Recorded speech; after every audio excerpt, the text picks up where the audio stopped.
the Secretary General has certified that at least 215 members of the House of Representatives have verified and swore before him the said impeachment complaint against Vice President Sara Zimmerman Duterte. I move that the Secretary General be directed immediately to endorse the same to the Senate. Is there any objection? The chair hears none. The motion is approved. The Secretary General is so directed. The session is suspended.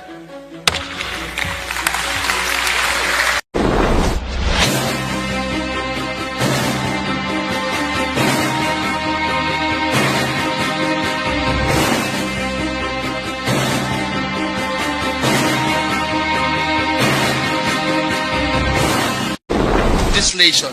At this juncture, Mr. President, I move that we adjourn the session until 3 o'clock in the afternoon of Monday, June 2, 2025. So move, Mr. President. There is a motion.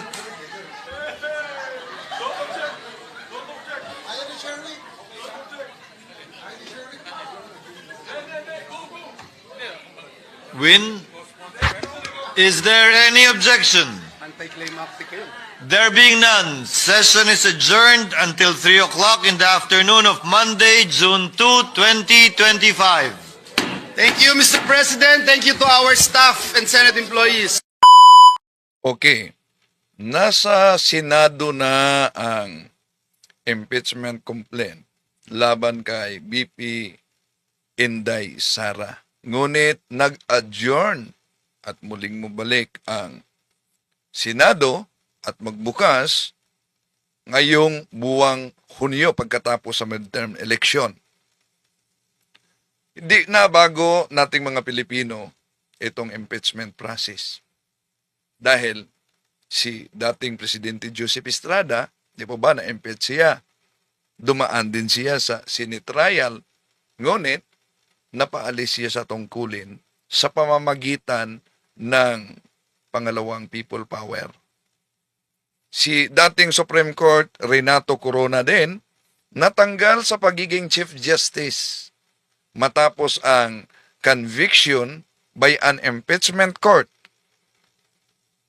Ngayon, si Vice President Inday Sara ang na-impeach kahapon lang. At alam natin kung mapatunayang may sala, ang parusa sa impeachment ay removal from office and perpetual disqualification from holding any public office. Pero, alam nyo, lungkot na lungkot si Senador Bato. Lungkot na lungkot siya. Siya ay isa, kung muli siyang mapili, ang titindig na isa sa mga hukom. Ang daya nila, no? Gagawin kami hostage dito para magiging judge ng impeachment court. Tapos sila, pangangapanya na. Yun, ang sabi niya, ang daya daw umano ng Kongreso dahil ginawa silang hostage. Dahil kahit nag-adjourn, pwede pa rin na ituloy. Sa anong paraan? Ito tatalakayin natin mga kapatid sa ating talakayan ngayon. Samahan ninyo ako. Kasi pingalingan, pag palaging inulit-ulit ay magmukha talaga ang katotohanan para sa ating mga kapatid na kulang ang kaalaman. Ang pagkadaya ay maranasan sa iba't ibang paraan. Pero napakasakit pag madaya tayo sa pananampalataya. Dahil nanganib pati ang ating kaluluwa. Viva Cristo Rey! Pro Dio et Ecclesia! Kumusta sa lahat nating mga suking taga-subaybay? Welcome po.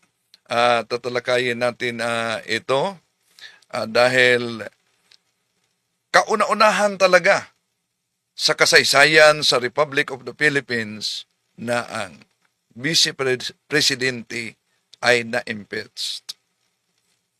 Pero kahit ang naturang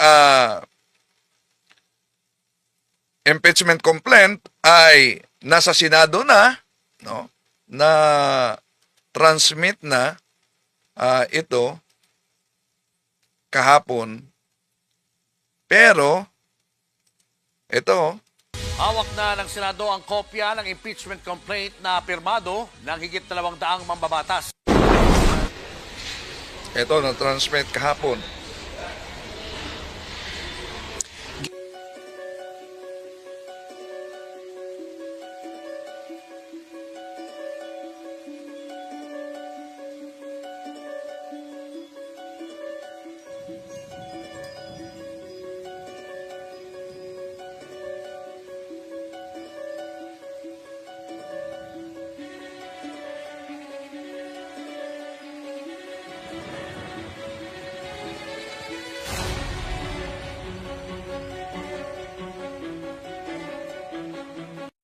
At matapos na-transmit ito, so nag-adjourn ang Senado. Legislation. At this juncture, Mr. President, I move that we adjourn the session until 3 o'clock in the afternoon of Monday, June 2, 2025. So move, Mr. President. There is a motion.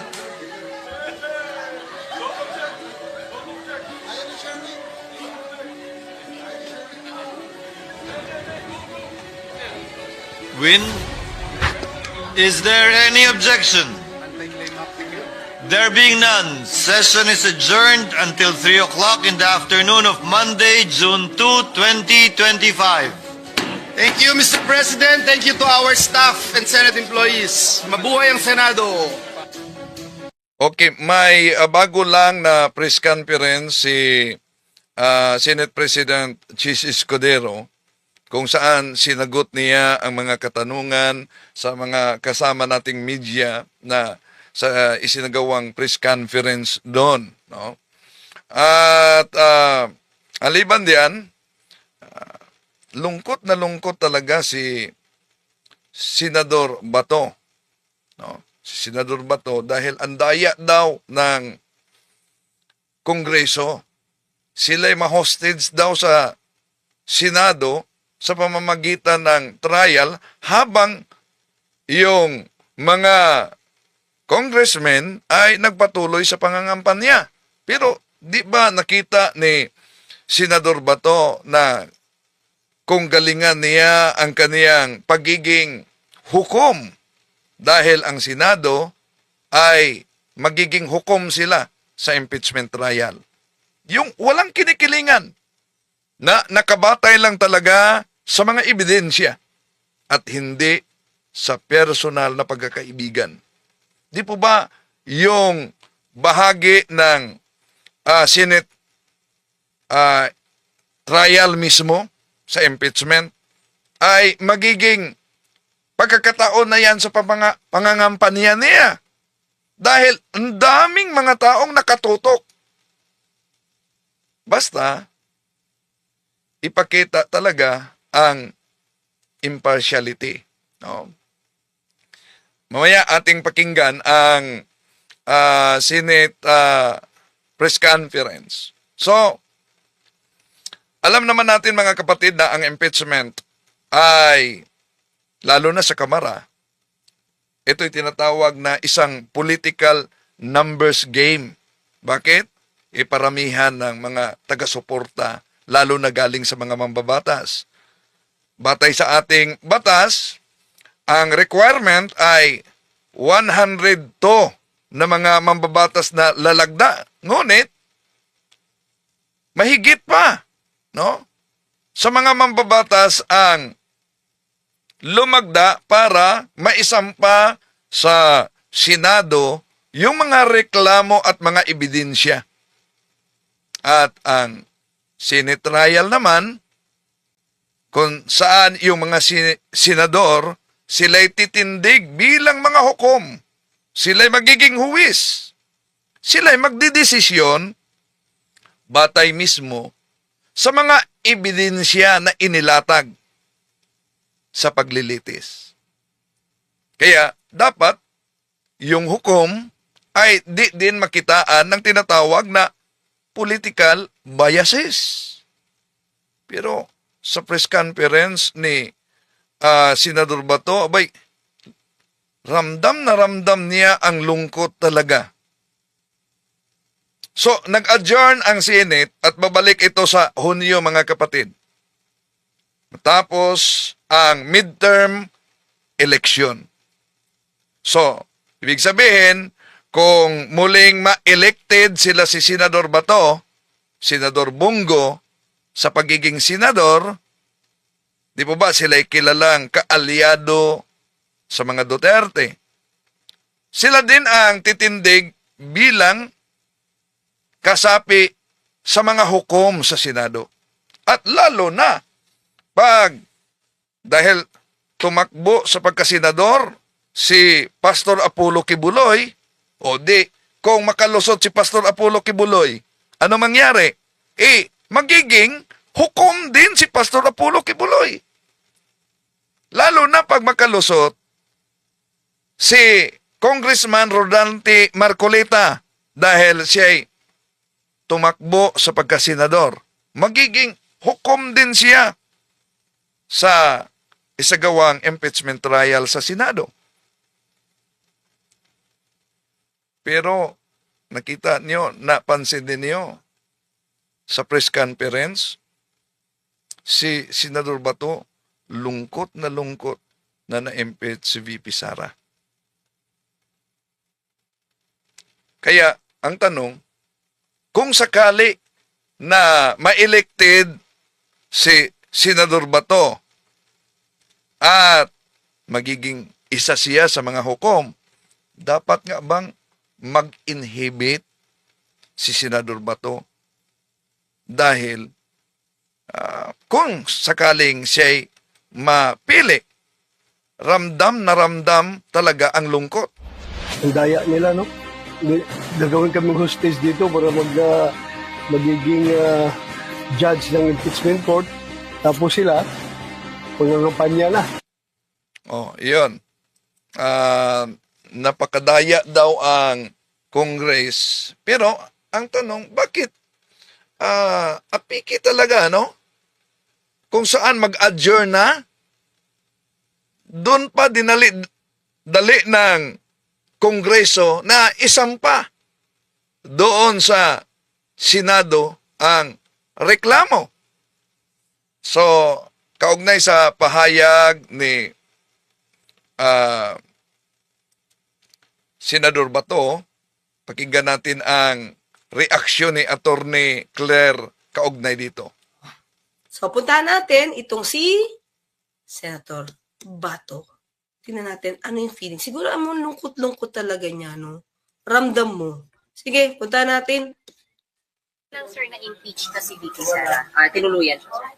Expected ko na yun. I have been expecting that. Ay, sandali lang. May nabasa ako dito, no? Kay Ami Saku Bungan, no? Sabi niya dito, sus katoliko ako, pero di ko agree sa ginawa ng ibang pare. Nirespeto namin ang desisyon mo sa iyo yung panindigan, kapatid. Pero, eto, bigyan kayo ng senaryo. Imagine kung si BP Lini ang nagsabing kaniyang ipapatay si Digong. Ano ang reaksyon mo? Magagalit ka ba? Hindi. Imagine lang kung si BP Lini noon gumastos ng 125 million na confidential funds sa loob lang ng 11 araw. Ang tanong, magagalit ka ba o matutuwa ka? Pagkatapos, imagine lang, kung si BP Lini ipinatawag sa kasong korupsyon. Imagine lang senaryo lang ito. Pagkatapos di siya umatin, matutuwa ka ba o magagalit ka? Ito, imagine lang. kung si Bibi Lene mag-request ng 2 bilyong budget, tapos sasabihin niya sa Congress na i-approve na lang yan without checking. Tanong, magagalit ka ba? Hindi. So kung magagalit ka, hindi. Maganda yon. Dapat galit tayo sa mga pangyayaring ganyan, di po ba? Pero kung hindi, abay, siguradong mag-isip-isip ka na. Baka maituring nating makapolitiko ka lang. Ano po bang ibig sabihin ng makapolitiko? Hindi makapilipino. Mahal mo lang ang politiko, hindi ang Pilipinas. Bilang mga mananampalatayang Katoliko, dahil bahagi tayo sa eleksyon, bahagi tayo sa pagpili. No? Sa mga isyu, di natin pwedeng sabihin na ako'y makarobredo, ako'y makaduterte, ako'y makamarcos, o kahit sinong politiko. Ang dapat nating ipagtanggol ang tama at hindi yung politiko. Di po ba? Okay. Tuloy natin, mga kapatid. Reaksyon ni Attorney Claire sa pahayag conference. Tuwan ko bakit nagsagawa agad ng press conference dahil kilalang matalik at kaalyado ni dating Pangulong Rodrigo Duterte, si Senador Bato. No? Nagsagawa siya para di sana makita na magiging bias sa pagkakaibigan, lalo na kung muling mapili siya sa pagkasenador, titindig siya bilang isa sa mga hukom. Okay, tuloy natin. Happen. Bakit, sir? Bakit? Nakikita ko yung kanilang effort na talaga to impeach sa Bibi Sara. Okay, makita mo, di ba? Ang lungkot niya, di ba? Ang lungkot talaga na wala namang ilaw ko. Yan. Ang lungkot niya talaga, makikita mo. Although, sabi nga natin, hindi ka dapat magpakita sana, ng partiality. Kasi kung ay magiging judge, yan yung gustong iwasan ni Senator Cheese. Okay, magpakita na may kinakampihan kayo. Yan, hindi maiwasan, Kita-kita sa mukha, How will this affect, sir, kayo po as bilang tatayong Senator Judge at kayo po ay mangangampanya din, sir? Hindi bawas yung araw ng labas niyo, sir, kung nagkataon. Kaya nga, ang daya nila, gagawin kaming hostage dito para magiging judge ng impeachment court. Tapos sila, mangangampanya na. Tingnan mo to, mga kaklira. Sorry pero kasi ang dating sa akin, this is your task. Sa Constitution, task nyo ito. Bakit papalabasin mo? Diba? Bakit palalabasin mo na hostage kayo kung nagpe-perform lang kayo ng trabaho? Diba? Kung magpe-perform kayo ng trabaho nyo, ayaw mo, ang feeling mo hostage kayo, tapos parang pinipigilan kayo ng mga kampanya kasi sila mga kampanya. Tanda natin mga kaklir, yung mga At hindi lang yan, ang pagkakataon dahil nakatutok halos lahat ng mga tao sa impeachment hearing, talagang makatutok yan araw-araw sa television para panoorin ang live na hearing. Magiging isang pagkakataon yan na hindi na kailangan pang pupunta sa iba't ibang lugar sa ating bansa para mga ngampanya. Dahil kung ipakita lang na walang kinikilingan ang isang tumitindig na hukom, ay magiging chance niya yan sa pangangampanya mismo. Di po ba? Okay, tuloy natin. yung masisipag sa Senado, ay sa Kongreso, sa House, sila yung prosecutor Mas busy sila kasi prosecutor sila. Kayo nga, uupo lang kayo, makikinig Diba? prosecutor, sila yung mag-aaral. To prove the cause. To prove. Yung merito nung articles of impeachment. Kayo nakaupo lang kayo, nakarobe kayo ng itim. Sabihin mo, hino-hostage kayo? Para hindi kayo makapangkampanya? So, you can see the level, no? Ng kanyang reasoning. Mga clear. Kitang-kita. Hindi ba mas magsashine? Mas magsashine kayo kasi lagi kayo sa news. Di ba? Kung magaling kayo. O so di na sila gagasto pa, no? Na iikot para sa kampanya at alam mo naman, pagkatapos makapunta sa lugar, makapunta sa iba't ibang lugar, may press conference pa sa mga media. At is open na yan pag press conference. May mga sobre yang ipamigay sa mga aaten na media. Di ba ba? O so, yung hearing na yan ay magiging pagkakataon na para sa kampanya mismo pag ipakita talaga niya ang galing. Sa pag-handle ng impeachment trial. Sabi ko nga, si JPE nung hinandle niya yung impeachment trial. And also, tama ba ako? Neni Pimentel? Nag-shine sila. Nag-shine sila. Because of that. Ilang araw yan nasa TV kayo. Libre na nga pangangampanya nyo kasi lagi kayo sa TV. Tama. Pero dapat galingan nyo. Kaya siguro ganito ang thinking ni Senator Bato. Kasi makikita ng tao, di ba, sa camera, kung ano ka. Kung makabayan ka ba, o makaduterte ka. Di ba? So bakit man sabing hostage ka? It's your job. It's your job. Di ba? Unfair. Sabihin na hino-hostage lang kayo dyan. Madaya sila. Hino-hostage kayo. Ewan, parte ito ng mandato nyo. Di ba? Okay, sige, tuloy natin. Kami dito ngayon, 24 of us will be sitting as judges of the impeachment court. So, hindi kami makapagpangampanya. O di ba, kita mo yung kanyang ugali, mga aklit. Personal. Personal interest ang inuuna instead na magtrabaho para sa taong bayan.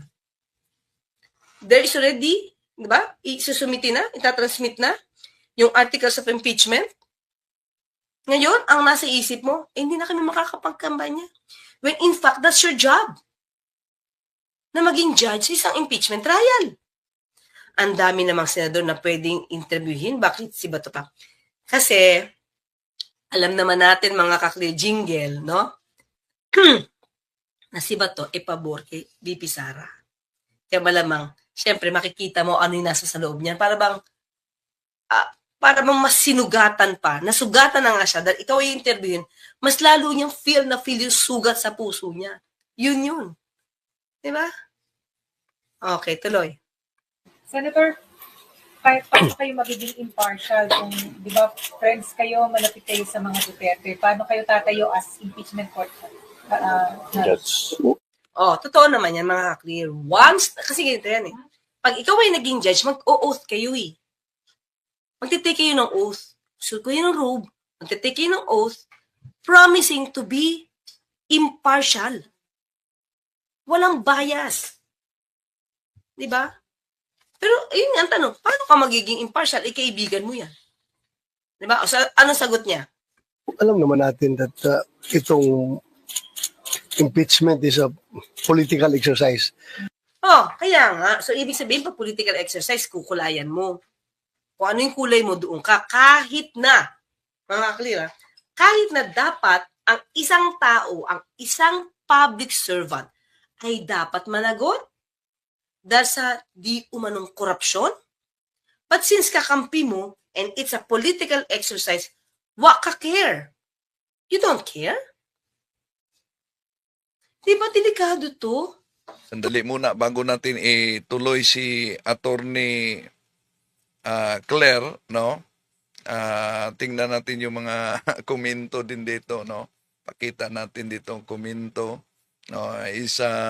Bago natin ituloy si Attorney Claire. May nabasa kasi ako dito. Si Wilfredo Lopez. Okay. Sandali, saan ba yon? May nabasa ako. Ito si Sam Palok. Brother Wendell, tigilan mo yung political issue. Stay focus on defending our church. Ayun. Ikaw ba, kapatid, ay talagang Katoliko? Kung talagang Katoliko ka, parang di mo yata naunawaan ang aral ng simbahang Katoliko, lalo na sa issue may kaugnayan sa ating lipunan. Kadalasan kasi pagtatalakayin natin ito, kahit na yung mga kaparian at mga obispo, merong mga maling pag-unawa sa separation of church and state. Kaya ayaw ng ilan kahit sa mga Katoliko na tatalakayin natin ang mga pangyayari na may kaugnayan sa ating bansa. Ulitin ko, ano po ba ang nasa konstitusyon natin kaugnay sa separation of church and state? Bawal ba sa isang mananampalatayang Katoliko na tatalakayin ang mga isyo na may kaugnayan sa ating lipunan? Hindi. Maling pagkaunawa yan. The current constitution defines the separation of church and state only on 3 terms. Ano yan? Una, there shall be no official state religion. Pangalawa, the state shall not pass laws for or against any religion. Pangatlo, no public funds shall be allocated for the benefit of any religious group. Yun lang po ang nakasulat sa ating saligang batas kaugnay sa separation of church and state. Walang sinasabi sa ating saligang batas na bawal makialam ang mga sumasampalataya, ang mga depensor, kahit ang mga pare sa simbahan kaugnay sa social issue ng ating lipunan. Yun po, kapatid. Kaya nga, kung tingnan natin yung pahayag mismo sa anong sabi ni Cardinal Lasin? Ang sabi ni Cardinal Lasin, my duty is to put Christ in politics. Politics without Christ is the greatest scourge of the nation. Kaya di pwede na dahil tinatalakay natin ang mga doktrina sa pananampalatayang Katoliko, ang mga isyu na may kaugnayan sa ating lipunan ay dapat iwasan. Wala na tayong pagkakaiba yan na halimbawa, ikay Katoliko, pagkatapos nagsimba ka sa linggo, pag nasa gobyerno ka, abay, kung Katoliko ka, kahit nagsimba, pag nakaupo sa gobyerno, hindi lang under the table, but including the table, delikado yan. Dapat maunawaan din sa karamihan na kasama sa turo ng simbahang Katoliko ang aktibong pakikisangkot sa isyu ng ating lipunan. Bahagi iyan sa utos ng ating simbahan. Bahagi iyan sa utos ng ating Panginoong Hesus na mahalin natin ang ating kapwa gaya ng ating sarili. Kaya, tayo bilang butante din tayo. Di ba ba? Bilang kaanib sa simbahan, bilang depenso sa simbahan, mapari man at obispo, kailangan makialam ang simbahan sa mga pangyayari sa ating bayan dahil bahagi yan ng practice of religion, kapatid. Bakit? Ang mga pare, ang mga obispo, ang mga CFD, mga citizens din sa ating bansa. So therefore, may karapatan tayo na makialam sa mga isyu sa ating lipunan. Oh. Kaya, sorry kung di nyo talaga yan naunawaan. Okay, balik natin si Attorney Claire, ha? Okay, balik natin. Dito na tayo ni Senate President. Oh. So, dapat,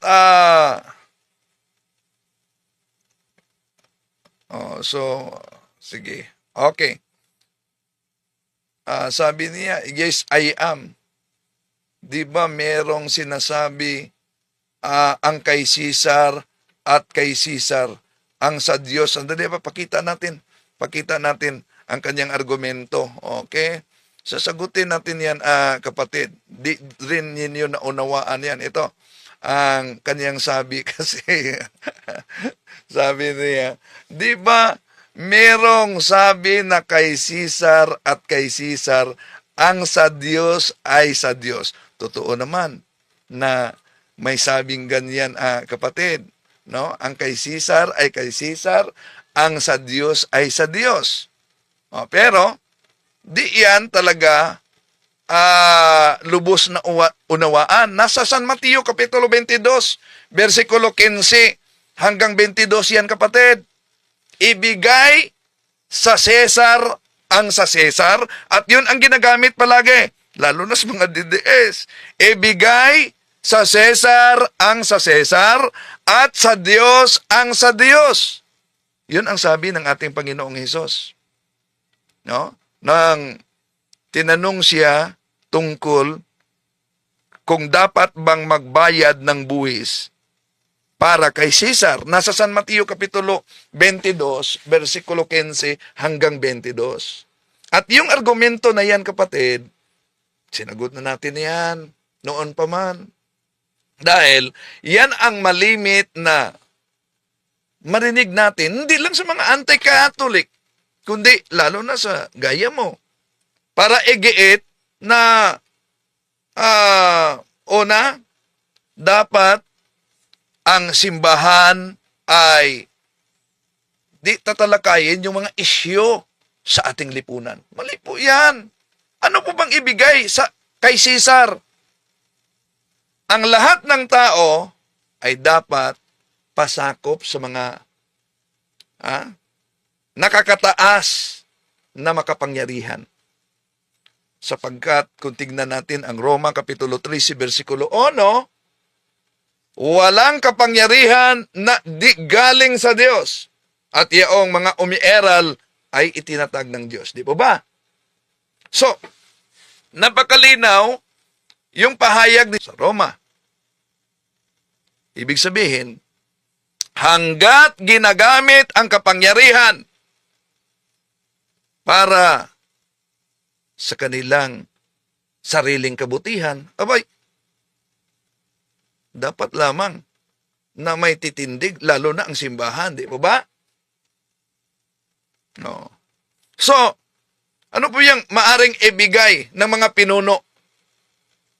Yung nararapat na para sa serbisyo. Yon ang dapat. Dahil ibinigay na natin yung buwis mismo para sa gobyerno. No. Subalit, bilang isang Katoliko, bilang isang Kristiyano, hindi ka magpapasakop sa kapangyarihan ng kadiliman. Di ba ba? Dapat dala-dala natin ang sulo ng liwanag, lalo na sa mga kumikilos na diablo sa lipunan. Di ba ba?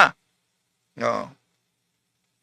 Bilang Kristiyano, hindi ka pwede magpasakop sa kapangyarihan na ginagamit para liitin ang Diyos o laitin ang Diyos. Hindi ka pwede magpasakop sa kapangyarihan na pati pati na ang simbahan ay laitin mismo. Hindi lang simbahan, pati na Diyos, pati na langit. Di ba? Kaya, malaking tungkulin yan sa bawat isa. Nasa deklarasyon yan ni Pope Bonifacio VIII, yung unam sanctam, no? Na makibahagi tayo sa mga pangyayari sa ating lipunan. Okay, ito na. Dito tayo, no? Yun lang sagot sa mga nagkokomento, Senate President, sa paliwanag niya. Tayo mismo ay gagawa ng sarili nating pasya. At dahil political process nga ito at mga politiko ang tatayong umuupo bilang hukom, sinong politiko ang kilala mo na sumusuwag, ika nga, sa public opinion, lalo na sa panahon ng halalan. So, inimbento talaga itong sistemang ito na nagsulat ng ating saligang batas para ganito naman talaga. Hindi para maging sobrang hiwalay, ika nga, sa opinion ng publiko kaugnay sa bagay nito dahil politiko din naman ang hinuhusgahan. From Myla muna, although para nabanggit nyo na, kung, Phone in. kung sir, kung after election, magko-convene yung impeachment. Sandali muna. Si Kaburnok ng Factbusters, nakikinig ako ngayon lang sa interview ni PBBM. Sandali ha.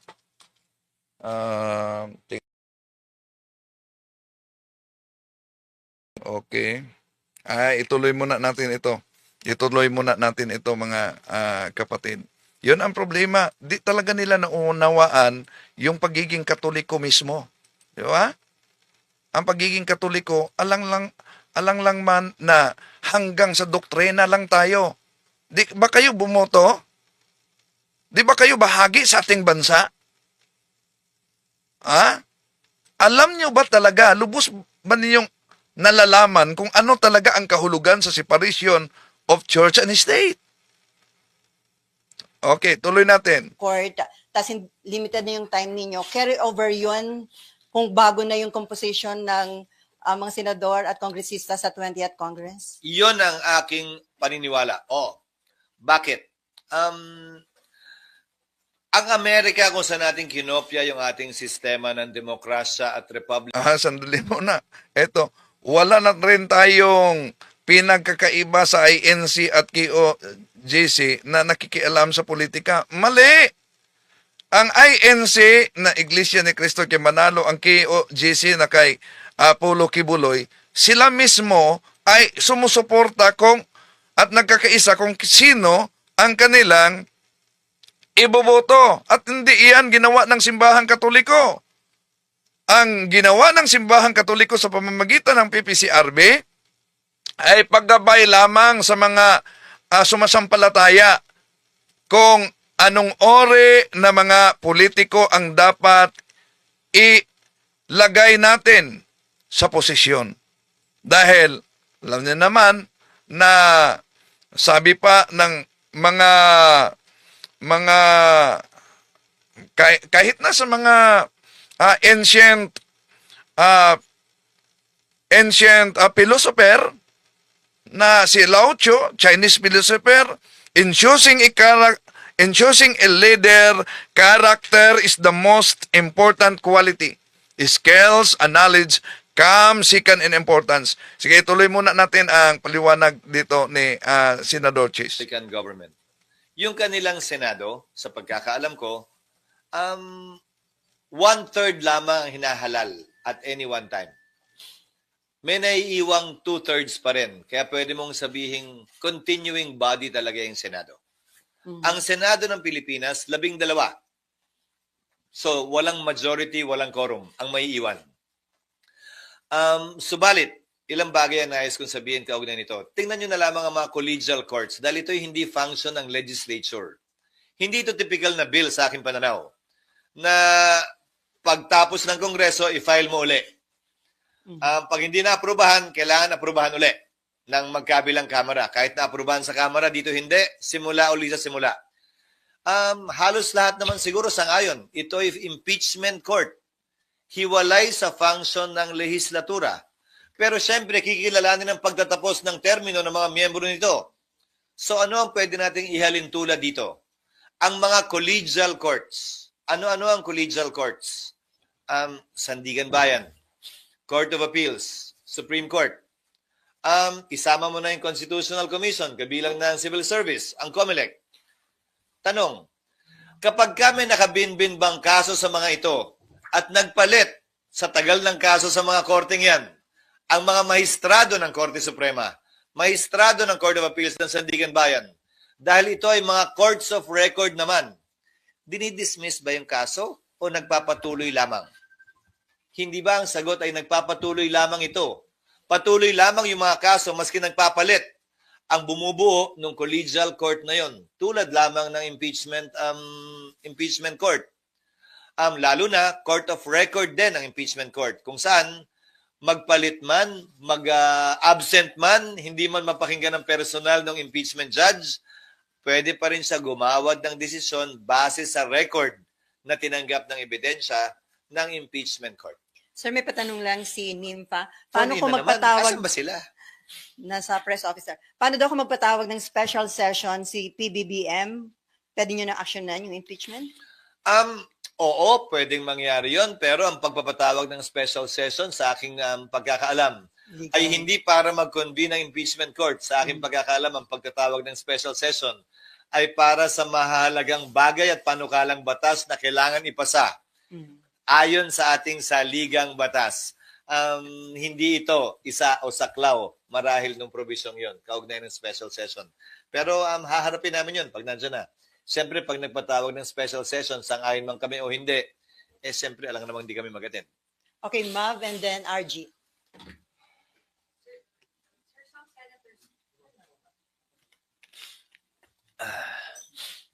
Sir, meron pong mga re-electionist senators na nag-raise na ng concerns na hindi nga raw sila makakampanya kapag araw po Ayan, yung press conference ni Senador Bato. ng hearing during the break. Was that part of the consideration? No. Again, we did not talk about that. Nobody discussed that with me, that particular concern. Again, because no caucus was held about it for the simple reason that I don't want to presume that things will happen before it happens. Mukha naman kami masyadong excited, di ba, na, ayun na, bukas, nandiyan na, lika, meeting tayo. No, we did not do that. We had a lot of work to do trying to rush pieces of legislation that I'm sure you don't want to ask about anymore and will not talk about, given the impeachment, na mahalaga din naman, na makabuluhan, at may malaking impact sa ating ekonomiya at bansa. Okay, RG. At ikaw, follow-up lang dun sa kay Senator Bato. So, may Si basis... Senator Bato ba? Some senators lang ang sabi ni Ma'am. Pero isa si Senator Bato na parang concern niya, parang talo sila o lugi kasi hindi sila makakapag-ikot habang ibang senatorial candidates makakapag-ikot. Actually, again, may basis yung concern. not necessarily. Tandaan mo, maraming senador maraming kongresista ang sumikat sa impeachment at naging senador. Maraming mga senador na nag-re-elect din base sa impeachment. So, depende. Dahil nakatutok ang lahat ang buong sambayanan doon, ayaw mo nun, di ka na mag-iikot. Tama, no? Hindi na talaga mag-iikot. Dahil nakatutok ang karamihan, lalo na sa impeachment hearing sa Senado. Pero di yata yan na isip ni Senador Bato. Sa lungkot na kanyang ipinakita, kaya nga kung siya ay sakaling ma-re-elect bilang senador, so dapat bang mag-inhibit si Senador Bato kung sakaling muling mapili siya? Dahil ramdam na ramdam talaga ang lungkot niya. Diba?